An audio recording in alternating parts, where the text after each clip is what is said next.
আজ আমরা সংক্ষিপ্তভাবে ইসলামী বিচার ব্যবস্থার 5টি বৈশিষ্ট্য নিয়ে সংক্ষিপ্তভাবে কিছু জানার চেষ্টা করব। 1 নম্বর বৈশিষ্ট্য হচ্ছে ইসলামী বিচার ব্যবস্থার ভিত্তি হলো আল্লাহর আইনে, অর্থাৎ ইসলামে যেই বিচার হবে সেইগুলো হবে আল্লাহর আইনে। এখানে চুরি হোক, ডাকাতি হোক, জিনা হোক, ব্যভিচার হোক, আল্লাহর আইন দিয়ে বিচার করা হয়। এই পৃথিবীতে আল্লাহ তাআলা যত নবী রাসূল প্রেরণ করেছেন সকল নবী রাসূলরা আল্লাহর আইন দিয়ে বিচার পরিচালনা করেছেন। এই জন্য নবী রাসূলরা যে বিচার করেছেন তাদের বিচারের মধ্যে কোনো 2 নম্বরই ছিল না। আল্লাহ তাআলা কোরআনুল কারীমের 57 নম্বর সূরা সূরাতুল হাদীদের 25 নম্বর আয়াতের মধ্যে বললেন, লাকাদ আরসালনা রুসুলানা বিল বাইয়িনাত ওয়া আনজালনা মাআহুমুল কিতাবা ওয়াল মিজানা লিয়াকুমান নাসু বিল কিসত। আল্লাহ তাআলা বলেন, নিশ্চয় আমি রাসূলগণকে সুস্পষ্ট প্রমাণাদি সহকারে প্রেরণ করেছি, আর তাদের সাথে আমি কিতাব এবং মিজান দিয়েছি। আর আমি তাদেরকে বলেছি আমার কিতাবের আইনের ভিত্তিতে তোমরা ন্যায় বিচার মানদণ্ড প্রতিষ্ঠা করো। তাহলে আল্লাহ তাআলা যত নবী রাসূল প্রেরণ করেছেন সকল নবী রাসূলদেরকে আল্লাহ তাআলা কিতাব দান করেছেন। কিতাব দান করে বলেছেন তোমরা এই কিতাব অনুযায়ী ন্যায় বিচার করো। আবার আল্লাহ তাআলা কোরআনুল কারীমের 4 নম্বর সূরা সূরাতুন নিসার 105 নম্বর আয়াতের মধ্যে বললেন, ইন্না আনজালনা ইলাইকাল কিতাবা বিল হক লিতাহকুমা বাইনান নাসি বিমা আরাকাল্লাহ ওয়ালা তাকুল লিল খাইনিনা খসিমা। আল্লাহ তাআলা বললেন, নিশ্চয় আমি আপনার প্রতি সত্য সহকারে কিতাব নাজিল করেছি যাতে করে আপনি সেই অনুযায়ী মানুষের মাঝে বিচার ফয়সালা করতে পারেন। এই জন্য আল্লাহ তাআলা কোরআনুল কারীমের 5 নম্বর সূরা সূরাতুল মাইদার 42 নম্বর আয়াতের মধ্যে বললেন, ওয়া ইযা হাকামতা ফাহকুম বাইনাহুম বিল কিসত ইন্নাল্লাহা ইউহিব্বুল মুকসিতিন।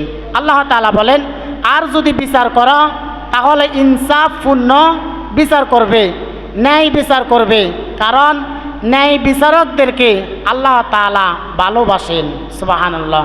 তাহলে আল্লাহ তাআলা যত নবী রাসূল প্রেরণ করেছেন সকল নবী রাসূলদেরকে কিতাব দিয়ে পাঠিয়েছেন। কিতাব দিয়ে আল্লাহ তাআলা বললেন তোমরা যদি বিচার করো তাহলে ইনসাফপূর্ণ বিচার করো, ন্যায় বিচার করো, কারণ আল্লাহ তাআলা ন্যায় বিচারকদেরকে ভালোবাসেন। আবার কোরআনুল কারীমের 5 নম্বর সূরা সূরাতুল মাইদার 49 নম্বর আয়াতের মধ্যে বললেন, ওয়া আনিহকুম বাইনাহুম বিমা আনজালাল্লাহ। আল্লাহ তাআলা বলেন যদি আল্লাহর দেওয়া বিধান অনুযায়ী মানুষের মাঝে ফয়সালা করবে। তাহলে ইসলামী বিচার ব্যবস্থার 1 নম্বর বৈশিষ্ট্য হলো ইসলামী আদালতগুলোতে বিচার হয় আল্লাহর আইনে, আর আল্লাহর আইনে যখন বিচার হয় তখন ওই বিচারের মধ্যে কোনো 2 নম্বরই থাকে না। অর্থাৎ আল্লাহ তাআলা যেভাবে বিচার করার জন্য কোরআনে আদেশ দিয়েছেন ঠিক একইভাবে বিচার করা হয়। সৌদি আরবে দেখা যায় 100% কোরআনের আইন নাই, কিন্তু দেখা যায় যেইগুলো চালু আছে সৌদি আরবে যদি কোনো চোর ধরা খায় দেখা যায় তাদের হাত কেটে দেয়।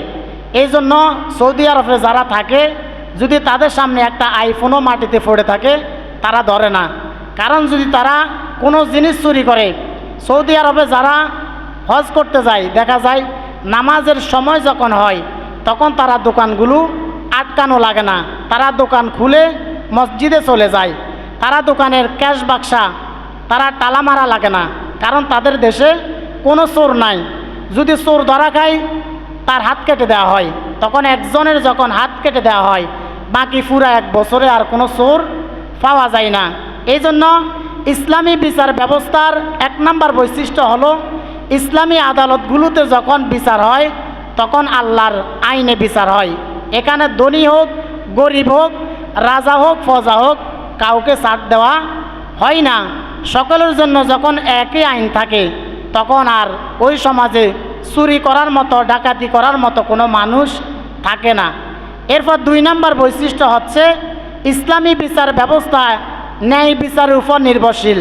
আল্লাহ তাআলা কোরআনুল কারিমের 90 নম্বর সূরা, কোরআনুল কারিমের সূরাতুন নাহালের 90 নম্বর আয়াতের মধ্যে বললেন, ইন্নাল্লাহা ইয়া'মুরুকুম বিল আদলি ওয়াল ইহসান ওয়া ইতা'i যিল কুরবা ওয়া ইয়ানহা আনিল ফাহশাই ওয়াল মুনকার। আল্লাহ তাআলা বলেন, নিশ্চয় আল্লাহ তাআলা তোমাদেরকে ন্যায় বিচার এবং সদাচারের আদেশ দিয়েছেন। আল্লাহ তাআলা ন্যায় বিচারের আদেশ দিচ্ছেন কারণ তিনি হচ্ছেন ন্যায় বিচারক, আর তিনি ন্যায় বিচার পছন্দ করেন এবং যারা ন্যায় বিচার করেন তাদেরকে তিনি ভালোবাসেন। সুবহানাল্লাহ। এই জন্য আল্লাহ তাআলা কোরআনুল কারিমের 49 নম্বর সূরা সূরাতুল হুজুরাতের 9 নম্বর আয়াতের মধ্যে বললেন, ওয়া আকসিতু ইন্নাল্লাহা ইউহিব্বুল মুকসিতিন। আল্লাহ তাআলা বলেন, আর তোমরা ন্যায় বিচার করো, নিশ্চয় আল্লাহ তাআলা ন্যায় বিচারকদেরকে ভালোবাসেন। এভাবে আল্লাহ তাআলা কোরআনুল কারিমের অনেকগুলো আয়াত দিয়েছেন। আবার কোরআনুল কারিমের 4 নম্বর সূরা সূরাতুন নিসার 58 নম্বর আয়াতের মধ্যে বললেন, ওয়া ইযা হাকামতুম বাইনান নাসি আন তাহকুমু বিল আদল ইন্নাল্লাহা নি'ম্মা ইয়া'iদুকুম বি ইন্নাল্লাহা কানা সামিআম বাসীরা। আল্লাহ তাআলা বলেন, আর যখন তোমরা মানুষের মধ্যে বিচার ফয়সালা করবে তখন তোমরা ন্যায় বিচার করবে, কারো উপরে জুলুম করবে না। বিশ্বনবী সাল্লাল্লাহু আলাইহি ওয়াসাল্লাম বললেন, ইন্নাল্লাহা মাআল কাদি মা লাম ইয়াজুজ। নবীজি বললেন, যতক্ষণ পর্যন্ত একজন বিচারক ন্যায় বিচার করবে ততক্ষণ পর্যন্ত আল্লাহ তাআলার রহমত ওই বিচারকের উপরে থাকবে। অর্থাৎ একজন বিচারক যতক্ষণ পর্যন্ত ন্যায় বিচার করবে আল্লাহ তাআলার রহমত ততক্ষণ পর্যন্ত তার উপরে থাকবে। আর যখন কোনো বিচারক বিচার করতে গিয়ে বিচার ত্যাগ করে, ন্যায় বিচার করে না, আল্লাহ তাআলার রহমত ওই বিচারক থেকে বঞ্চিত হয়। অর্থাৎ আল্লাহর রহমত তার কাছ থেকে চলে যায়, তখন শয়তান তার সাথী হয়ে যায়। এই জন্য যারা সমাজে বা রাষ্ট্রে ন্যায় বিচার করবে তারা হচ্ছে আল্লাহর বন্ধু, আর যারা অবিচার করবে তারা হচ্ছে শয়তানের বন্ধু। তাহলে ইসলামী বিচার ব্যবস্থার 2 নম্বর বৈশিষ্ট্য হচ্ছে এটি ন্যায় বিচারের উপর নির্ভরশীল। এখানে রাষ্ট্রের রাজা প্রজা সকলের জন্য সমান আইন থাকে। ইসলামের 4র্থ খলিফা হযরত আলী রাদিয়াল্লাহু তাআলা আনহুর একটি ঘটনা রয়েছে। আলী রাদিয়াল্লাহু তাআলা আনহু একদিন তার শাসন আমলে আলী রাদিয়াল্লাহু তাআলা আনহু যখন রাষ্ট্রের প্রধান ছিলেন তখন তিনি একদিন বাজারে গেলেন। বাজার গিয়ে দেখলেন একজন খ্রিস্টান লোক লোহার একটি বর্ম বিক্রি করতেছে। আলী রাদিয়াল্লাহু তাআলা আনহু তখন তার কাছে গেলেন। কাছে গিয়ে দেখলেন আলী রাদিয়াল্লাহু তাআলা আনহুর কিছুদিন আগে একটি বর্ম চুরি হয়ে গিয়েছে, আর ওই বর্মটি এই খ্রিস্টান লোকটি বাজারে বিক্রি করতেছে। আলী রাদিয়াল্লাহু তাআলা আনহু তখন খ্রিস্টানদের কাছে গিয়ে বললেন, এই বর্মটি তো আমার। খ্রিস্টান তখন বললেন, এই বর্মটি আপনার কেন হবে? এটি তো আমার বর্ম, এই জন্য আমি বিক্রি করতেছি। আলী রাদিয়াল্লাহু তাআলা আনহু বললেন, বর্মটি তার, আর খ্রিস্টান বললেন বর্মটি তার। এক পর্যায়ে আলী রাদিয়াল্লাহু তাআলা আনহু বললেন, চলো আমরা আদালতে যাই। আমরা নিজেরা ঝগড়া না করে আমরা আদালতে যাই।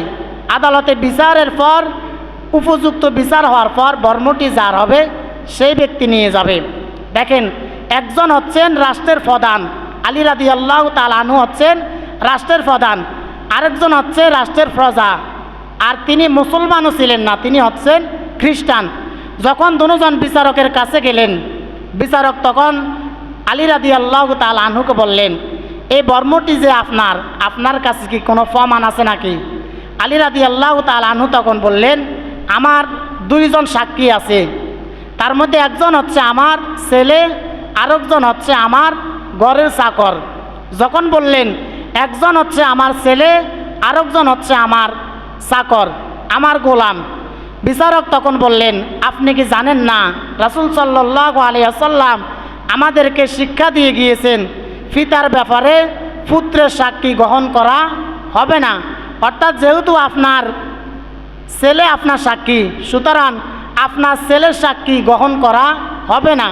2 নাম্বার, আপনার কর্মচারী মালিকের ব্যাপারে চাকরের কোনো সাক্ষী নেওয়া হবে না, কারণ চাকর তার চাকরি বাঁচানোর জন্য মিথ্যা কথাও বলতে পারে। আলী রাদিয়াল্লাহু তাআলা আনহু তখন বললেন, এই 2 জনের বাহিরে তো আমার আর কোনো সাক্ষী নাই। যখন তিনি সাক্ষী উপস্থাপন করতে পারলেন না, তখন বিচারক আলী রাদিয়াল্লাহু তাআলা আনহুর দিকে রায় না দিয়ে খ্রিস্টানের দিকে রায় দিয়ে দিলেন। রায় দেওয়ার পর যখন আলী রাদিয়াল্লাহু তাআলা আনহু বিচার মেনে নিলেন, খ্রিস্টান লোকটি চলে যাচ্ছিল। কিছুদিন যাওয়ার পর তিনি আবার ফিরে আসলেন। ফিরে এসে বললেন, আমি ইসলামের এই সৌন্দর্য দেখে আমি অবাক হয়েছি। আমি মনে করেছিলাম আলী রাদিয়াল্লাহু তাআলা আনহু রাষ্ট্রের প্রধান, যেহেতু রাষ্ট্রের প্রধানের সাথে আমার বিচার, হয়তো তারা রাষ্ট্রের প্রধানের দিকে আলী রাদিয়াল্লাহু তাআলা আনহুর দিকে বিচারটা ঘুরিয়ে দিবেন। কিন্তু আমি ইসলামের এই সৌন্দর্য দেখে আমি অবাক হয়ে গেলাম। খ্রিস্টান লোকটি তখন বলল, আসলে এই বর্মটি আমার নয়, এই বর্মটি আমি কিছুদিন আগে চুরি করেছিলাম, এই বর্মটি আমার নয়। তবে আমি চেয়েছিলাম যদি উপযুক্ত বিচার হয়, হয়তো দেখি এই বর্মটি আমি নিতে পারি কিনা। আলী রাদিয়াল্লাহু তাআলা আনহু উপযুক্ত বিচার না পাওয়ার কারণে, অর্থাৎ তার পক্ষে সাক্ষী না থাকার কারণে তিনি বর্মটি দিয়ে দেওয়া লেগেছে। এক পর্যায়ে দেখা গেল খ্রিস্টানটি ইসলামের সৌন্দর্য দেখে তিনি বলতে লাগলেন, আমি আর গুমরাহির মধ্যে থাকতে চাই না, আমাকে পড়িয়ে দেন লা ইলাহা ইল্লাল্লাহু মুহাম্মাদুর রাসূলুল্লাহ।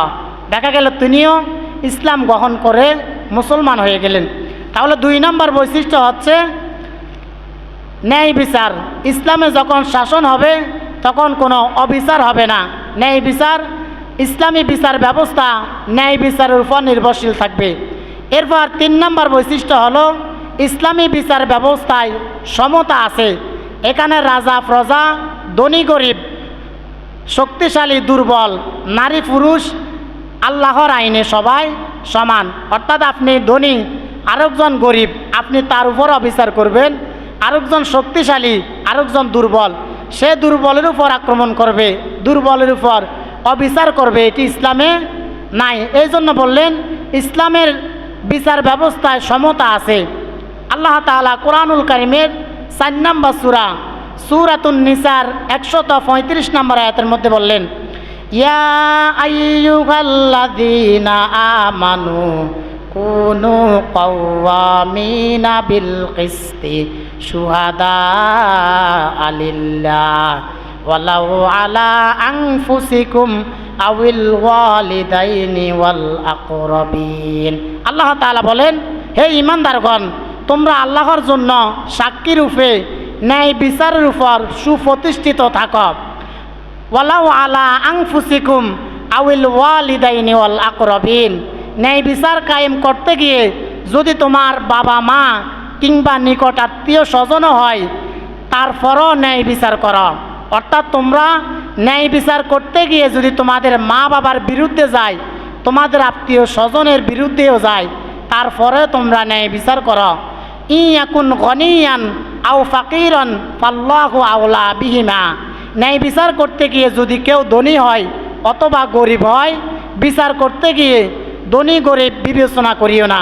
অর্থাৎ যদি ধনী দোষী হয় তাহলে ধনীকে দোষী সাব্যস্ত করো। ফালা তাত্তাবিউল হাওয়া আন তাদিলু। তোমরা দুনিয়ার টাকার বিনিময়ে টাকা গ্রহণ করে তোমরা বিচারকে উল্টা দিকে ঘুরিয়ে দিও না। দেখেন আল্লাহ তাআলা সূরাতুন নিসার 135 নম্বর আয়াতের মধ্যে বললেন, হে ঈমানদারগণ, তোমরা আল্লাহর জন্য সাক্ষী রূপে ন্যায় বিচারের উপর সুপ্রতিষ্ঠিত থাকবে। ন্যায় বিচার কায়েম করতে গিয়ে যদি তোমাদের মা বাবার বিরুদ্ধে যায়, তোমাদের আত্মীয় স্বজনের বিরুদ্ধে যাও, তারপরও তোমরা ন্যায় বিচার করো। ইয়াকুন গনিয়ান আও ফাকিরন, যদি তারা গরিব হয় অথবা ধনী হয়, ধনী হয় অথবা গরিব হয়, বিচার করতে গিয়ে ধনী গরিব বিবেচনা করিও না। ফালা তাত্তাবিউল হাওয়া আংতা দিলু, তোমরা দুনিয়ার বিনিময়ে, দুনিয়ার টাকার বিনিময়ে তোমরা ন্যায় বিচারকে বুলণ্ডিত করে দিও না। তাহলে ইসলামী বিচার ব্যবস্থার সবাই সমান, অর্থাৎ যিনি দোষী হবেন তিনি রাজা হোক, প্রজা হোক, ধনী হোক, গরিব হোক, ইসলামী আইনে, ইসলামী বিচারে সবাই, আল্লাহর আইনে সবাই সমান। এরপর 4 নম্বর বৈশিষ্ট্য হচ্ছে ইসলামী বিচার ব্যবস্থায় বাদী বিবাদী সকলের কথা শোনা হয়। দেখা যায় যারা শক্তিশালী হয়, যারা প্রভাবশালী হয়, তাদের কাছ থেকে কথাগুলো শোনা হয়। যারা গরিব হয় তাদের কাছ থেকে কোনো কথা শোনা হয় না। ধনীদের কাছ থেকে কথাগুলো শুনে গরিবদের বিপক্ষে রায় দেওয়া হয়। এই জন্য ইসলামী বিচার ব্যবস্থায় বাদী এবং বিবাদী সকলের কাছ থেকে কথা শোনা হয়। যিনি বাদী তার কাছ থেকেও কথা শোনা হয় এবং যিনি বিবাদী তার কাছ থেকেও কথা শোনা হয়। সর্বশেষ 5 নম্বর বৈশিষ্ট্য হচ্ছে ইসলামী বিচার ব্যবস্থায় দৃষ্টান্তমূলক শাস্তির ব্যবস্থা রয়েছে। ইসলামী বিচার ব্যবস্থার অপরাধ ভেদে 3 ধরনের শাস্তি রয়েছে। 1 নম্বর হচ্ছে আল হুদুদ, 2 নম্বর হচ্ছে কিসস, 3 নম্বর হচ্ছে তাজির। তাহলে ইসলামী বিচার ব্যবস্থার 3 ধরনের শাস্তি রয়েছে। 1 নম্বর হচ্ছে আল হুদুদ। হুদুদ শব্দটি হচ্ছে আরবি, এর বাংলা অর্থ হচ্ছে সীমানা বা সীমারেখা। পরিভাষায় এমন কিছু মৌলিক অপরাধ রয়েছে যার শাস্তি আল্লাহ তাআলার পক্ষ থেকে নির্ধারিত, অর্থাৎ আপনি চাইলে তা পরিবর্তন করতে পারবেন না। আল্লাহ তাআলা যে শাস্তি নির্ধারণ করেছেন ওই শাস্তি আপনাকে দেওয়া লাগবে। তার মধ্যে 1 নম্বর হচ্ছে চুরির শাস্তি। চুরির শাস্তি কী হবে এটা আল্লাহ তাআলা কুরআনুল কারিমে নির্ধারণ করে দিয়েছেন। আল্লাহ তাআলা বললেন, আস-সারিকু ওয়াস-সারিকাতু ফাকতাউ আইদিয়াহুমা। আল্লাহ তাআলা বলেন চোরের শাস্তি হচ্ছে হাত কেটে দেওয়া। এখন প্রশ্ন হলো, কোন চোরের আপনি হাত কাটবেন? মসজিদ থেকে যদি একজন জুতা চুরি করে, আপনি কি তার হাত কাটবেন? নাকি যারা সংসদে বসে, যারা বড় বড় দায়িত্বে বসে কলমের খোঁচা দিয়ে যারা হাজার হাজার কোটি টাকা লুটপাট করে তাদের বিচার করবেন? এই ব্যাপারে আল্লাহ তাআলা বললেন চুরি হচ্ছে 2 ধরনের। 1 নম্বর হচ্ছে অভাবী লোকের চুরি, 2 নম্বর হচ্ছে স্বভাবী লোকের চুরি। অর্থাৎ কিছু মানুষ অভাবের কারণে চুরি করে আর কিছু মানুষ স্বভাবের কারণে চুরি করে। এই ব্যাপারে প্রসিদ্ধ মত হচ্ছে, যদি কোনো ব্যক্তি 10 দিরহাম অথবা 2 ভরি 10 আনা রূপার সমতুল্য জিনিস চুরি করে, যদি কোনো ব্যক্তি 2 ভরি স্বর্ণের সমান অত স্বর্ণ চুরি করে বা তার সমপরিমাণ টাকা চুরি করে, এখন 1 ভরি স্বর্ণের দাম যদি 1.5 লক্ষ টাকা হয়, 2 ভরি স্বর্ণের দাম 3 লক্ষ টাকা। যদি কোনো ব্যক্তি 3 লক্ষ টাকার সমপরিমাণ সম্পদ চুরি করে, তাহলে ইসলামী আইন অনুযায়ী তার হাত কেটে দেওয়া। আর যদি এর চেয়ে কম, অর্থাৎ জুতা চুরি করেছে, ডাব চুরি করেছে, হালকা যখন চুরি করে, তখন ইসলামী আইনে তাকে সাধারণ শাস্তি দেওয়া। তাহলে আমাদের দেশে 2 ধরনের চুরি হয়, একটি হচ্ছে অভাবের চোর, আরেকটি হচ্ছে স্বভাবের চোর।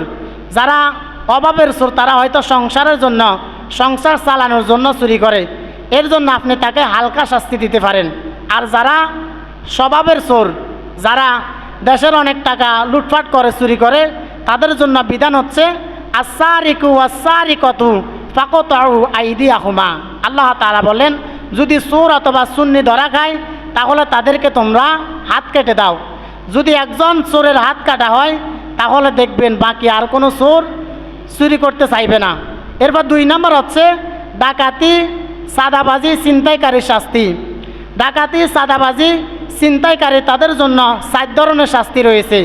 1 নম্বর হচ্ছে আল্লাহ তাআলা কুরআনুল কারীমের 5 নম্বর সূরা সূরাতুল মাইদার 33 নম্বর আয়াতের মধ্যে বললেন, ইন্নামা জাযাউল্লাযীনা ইউহারিবুনাল্লাহা ওয়া রাসূলাহু ওয়া ইয়াসআউনা ফিল আরদি ফাসাদান আইয়ুকাত্তালু আও ইউসাল্লাবু আও তুকাত্তাআ আইদিহিম ওয়া আরজুলাহুম মিন খিলাফিন আও ইউনফাউ মিনাল আরদ। আল্লাহ তাআলা বলেন, যারা আল্লাহর বিরুদ্ধে ও তার রাসূলের বিরুদ্ধে সংগ্রাম করে আর জমিনে অশান্তি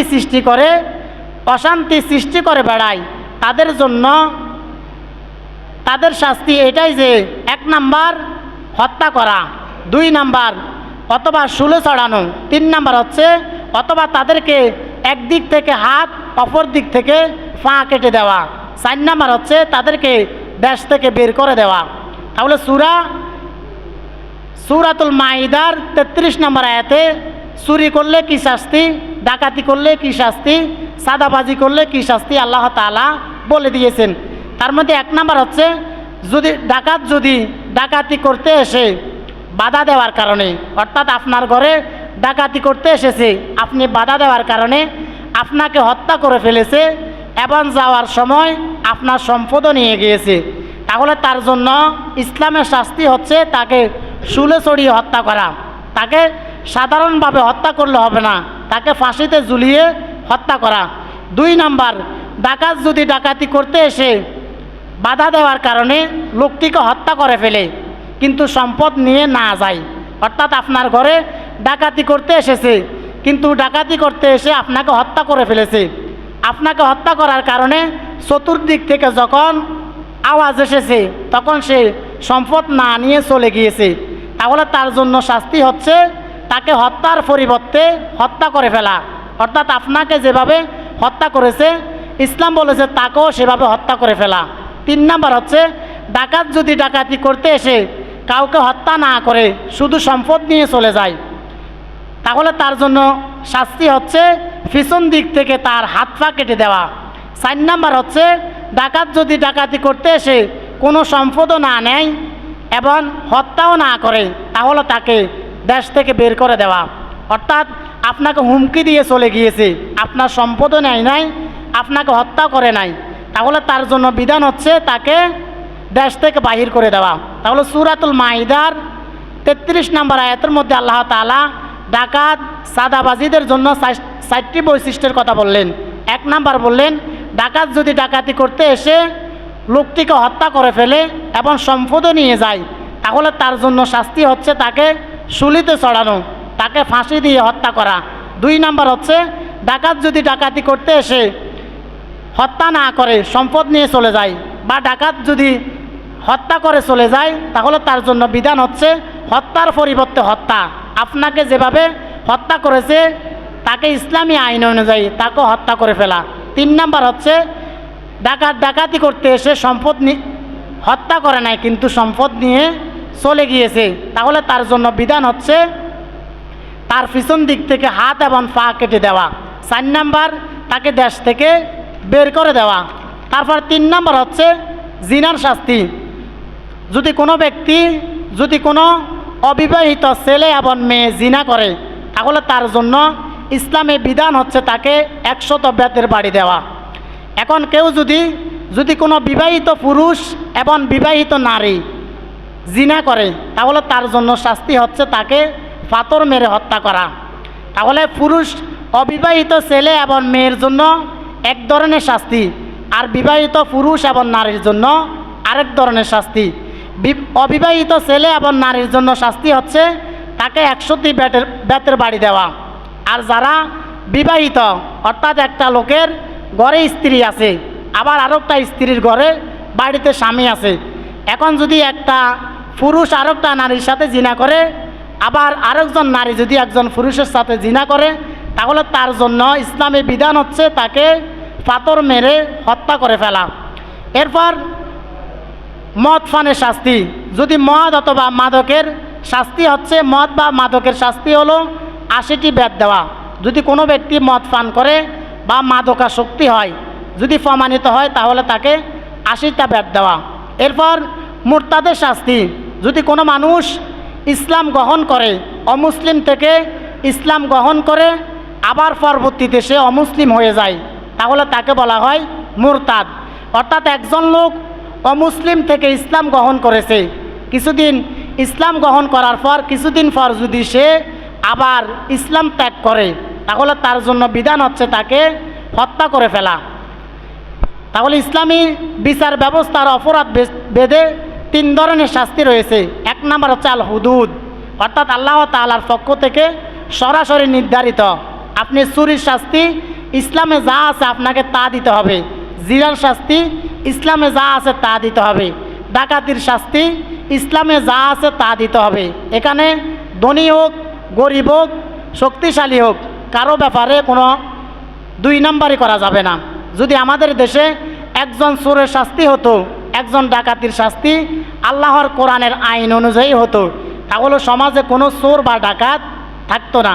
2 নম্বর হচ্ছে কিসাস। কিসাস মানে হচ্ছে হত্যার পরিবর্তে হত্যা, অর্থাৎ একটা লোক আপনাকে বিনা অপরাধে হত্যা করে ফেলেছে, যদি উপযুক্ত প্রমাণ পাওয়া যায় তাহলে তাকেও আপনাকে যেভাবে হত্যা করেছে তাকেও ঠিক সেভাবে হত্যা করা লাগবে। আল্লাহ তাআলা বললেন ওয়ালাকুম ফিল কিসাসি হায়াতুন ইয়া উলিল আলবাব। আল্লাহ তাআলা বলেন এই কিসাসের ভিতরে জীবন রয়েছে, অর্থাৎ এর ব্যাখ্যা হচ্ছে আপনার আমার জীবনের নিরাপত্তার জন্য আল্লাহ তাআলা এই কিসাসের আদেশ দিয়েছেন, যাতে করে সমাজে কোনো খুন খারাপি না হয়। আপনি যাতে রাতের বেলায় বাড়ি থেকে বের হন, যাতে আপনার নিরাপত্তা থাকে, আপনাকে কেউ যাতে হত্যা না করে। কারণ আপনাকে যদি বিনা অপরাধে হত্যা করা হয়, তাহলে উপযুক্ত প্রমাণ যদি পাওয়া যায় তাহলে তাকেও আপনাকে যেভাবে মেরেছে, যদি আপনাকে পাথর মেরে হত্যা করা হয় তাহলে তাকেও সবার সামনে পাথর মেরে হত্যা করা হবে। আমাদের দেশে যে ঘন ঘন হত্যা হচ্ছে, ঘন ঘন দর্শনের শিকার হচ্ছে, গুম হচ্ছে, খুন হচ্ছে, যদি একটা বিচার কোরআন দিয়ে হতো তাহলে দেখা যেত সমাজের মধ্যে আর কোনো খুন খারাপি, কোনো জিনা হতো না, কোনো দর্শন হতো না। তাহলে ইসলামী বিচার ব্যবস্থার মোট 5টি বৈশিষ্ট্য রয়েছে। 1 নম্বর হচ্ছে ইসলামী বিচার ব্যবস্থার ভিত্তি হলো আল্লাহর আইনে। এখানে আল্লাহর আইন ব্যতীত আল্লাহর আইন পরিবর্তন করার মতো কোনো সুযোগ থাকে না। 2 নম্বর হচ্ছে ইসলামী বিচার ব্যবস্থায় ন্যায় বিচারের উপর নির্ভরশীল, এখানে কারো উপরে কোনো জুলুম করা হয় না। 3 নম্বর হচ্ছে ইসলামী বিচার ব্যবস্থায় সমতা আছে, এখানে রাজা হোক, প্রজা হোক, ধনী হোক, গরিব হোক, পুরুষ হোক, নারী হোক, সবার ব্যাপারে সমান আইন থাকে।